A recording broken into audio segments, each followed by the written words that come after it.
আসসালামু আলাইকুম everyone, welcome back to my another blog. So আজকে একটা দাওয়াতের ব্লগ তোমাদের সাথে শেয়ার করব, যার জন্য সকাল সকাল উঠে আমি দুইটা বিছানা সুন্দর করে চেঞ্জ করে নিলাম। আর এখানে বিছানা আর চাদর চেঞ্জ করতে দেখি যে আমার ছেলে চাদরে অলরেডি দাগ লাগায় বসে আছে। ওর জন্য বাসার না একটা চাদরও ঠিক থাকে না। এখানে মনে হয় চা না কফি কী যেন ফালাইছে না আম খেয়া লাগাইছে, বুঝতেছি না। ধোয়ার পরও দাগটা যায় নাই। যাই হোক, এরপর আমি সরাসরি দ্রুত রান্নাঘরে চলে আসলাম, কারণ আমার একটা চুলার ভিতরে আমার সব রান্না আজকে কমপ্লিট করতে হবে। তার জন্য ফার্স্টে আমি ভাবলাম যে আমি ফার্স্টে গরু মাংসটা বসায় দিই। তো গরু মাংসটা আমি বরাবরই একটু হাতে মাখিয়ে রান্না করতে পছন্দ করি। আমি এই পর্যন্ত যতবারই গরুর মাংস রান্না করছি সবসময় হাতে মাখিয়ে রান্না করছি, কারণ আমার কাছে এইভাবে রান্না করলে মনে হয় যে রান্নাটা মজা হয়। আর আমার হাজব্যান্ডও খুব বেশি পছন্দ করে, যার জন্য গেস্ট আসলেও আমি এইভাবে সেমভাবে রান্না করি। এখানে আর কি সব কিছু দিয়ে দেন এটাকে ভালো করে 10 মিনিটের মতো, মানে সময় থাকলে অনেকক্ষণ 1 ঘন্টার মতো যদি ম্যারিনেট করে রাখা যায় তাহলে ভালো, সময় না থাকলে মেখে সরাসরি বসায় দেওয়া যায়। দেন এই যে মাংসটা কষিয়ে যখন উপর দিয়ে তেল ভাজবে তখন আলুটা দিয়ে কষাই নিব। ও নামানের কিছুক্ষণ আগে আমি আবার এখানে কয়েকটা রসুন দিয়ে দিছি। রসুন তোমরা গরু মাংস দিয়ে, মানে গরু মাংসতে দিয়ে কে কে খাও সেটা জানাতে পারো। তো ওইখানে আমার গরু মাংস হইতেছিল, পরে ভাবলাম যে একটু চিংড়ির মালাইকারি করি। আমার হাজব্যান্ড বললো যে চিংড়ির মালাইকারি করো, তো ও চিংড়ি নিয়ে আসছিলো। তো আমি গরু মাংস বসাই দিয়ে এই পাশে চিংড়ি কাটতে শুরু করছি। আর বরাবরই আমি চিংড়িটার মানে উপরের খোসাটা রাখতে পছন্দ করি, কারণ উপরের খোসাটা রাখলে চিংড়িটা দেখতে সুন্দর লাগে আর উপরের খোসাটা মানে একটু কালারটা সুন্দর আসে আর কি। তো এই যে মাঝখান দিয়ে একটা রক থাকে সেটাও বের করে নিতেছি। এই চিংড়ি মাছটা আসলে এক একজন এক একভাবে মানে কাটে, তো আমার পার্সোনালি এভাবে পছন্দ, যার জন্য আমি এভাবে চিংড়িগুলো কেটে নিতেছি। এক এক করে সব চিংড়ি দ্রুত কেটে নিতেছি, কারণ আমার হাতে একদমই সময় ছিল না, যেহেতু দুপুরের লাঞ্চের দাওয়াত ছিল।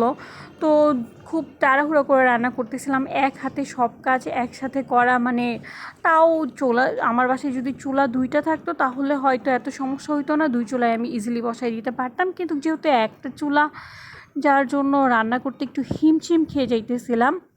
যাই হোক, এই যে এখানে আমি চিংড়ি মাছগুলো এক এক করে সবগুলো পরিষ্কার করে নিতেছিলাম। তো অন্যদিকে রাহিলের বাবাও টুকটাক আমার অনেক হেল্প করতেছিল। ও ওদিকে আজকে যেহেতু চিংড়ির একটু মালাইকারি রান্না করব, তার জন্য ওকে আমি নারিকেল কুড়াইতে বসাই দিয়েছিলাম, সেগুলোর ক্লিপ নিতে হয়নি। তো চিংড়ি মাছ কাটার পর এখানে আমি ইলিশ মাছ কাটা শুরু করছি। ফার্স্টে আমি একটু ঢং করে এখানে না মানে কেচি দিয়ে কাটতে ধরছিলাম, দেন দেখলাম যে মানে খুবই বেশি দেরি হবে। তারপর এই যে এগুলা যখন ছুটাই নিয়ে তারপর আমি বটি দিয়ে বসে বাকি মাছটা কেটে ফেলছি। ইদানিং কেন জানি আমার দাঁড়ায় দাঁড়ায় বেশি কাজ করতে ভাল লাগতেছে, যার জন্য ভাবতেছি যে মানে কেচি দিয়ে চাকু দিয়ে কাটাকুটিটা শিখে যাব। যাই হোক, এই যে এখানে মাছ কেটে নিচ্ছি, তো ভাবলাম যে মাছটা বাইরে রেখে দিলে নরম হয়ে যাবে। ইলিশ মাছ এমনি তো দ্রুত নরম হয়ে যায়, আর এটা যেহেতু আগের রাতে ইলিশ মাছ এনে রাখা হয়েছিল, তো ভাবলাম যে ইলিশ মাছটা আমি হলুদ মরিচ মাখিয়ে ভেজে নিই। তো ইলিশ মাছের আর কোনো রেসিপি করবো না, ইলিশ মাছটা এমনি সরিষার তেল দিয়ে মচমচে করে ভেজে দিব। তো এই যে এখানে তাই করতেছিলাম। ইলিশ মাছগুলো হলুদ লবণ একটু মরিচের গুঁড়োও আমি দিয়েছিলাম। তো ইলিশ মাছটার ভিতরে আবার ডিম হয়েছিল, তো ডিমটা আমি আলাদা করছি, কারণ ডিমটা আলাদা করে আমি আমার ছেলেকে দিব। আর যারা তোমরা এই পর্যন্ত আমার ভিডিওটা দেখছো তোমাদেরকে অসংখ্য ধন্যবাদ। ভিডিওটি ভালো লাগলে প্লিজ পেজে একটা ফলো দিও। তোমরা অনেকে আমার ভিডিও দেখে চলে যাও কিন্তু পেজে ফলো দাও না, প্লিজ একটা ফলো দিয়ে যেও। যাই হোক, এই যে এখানে আমি সরিষার তেল দিয়ে মানে ইলিশ মাছগুলো ভালো করে ভেজে নিতেছি। সরিষার তেল দিয়ে ইলিশ মাছ ভাজা কার না পছন্দ, সবার পছন্দ।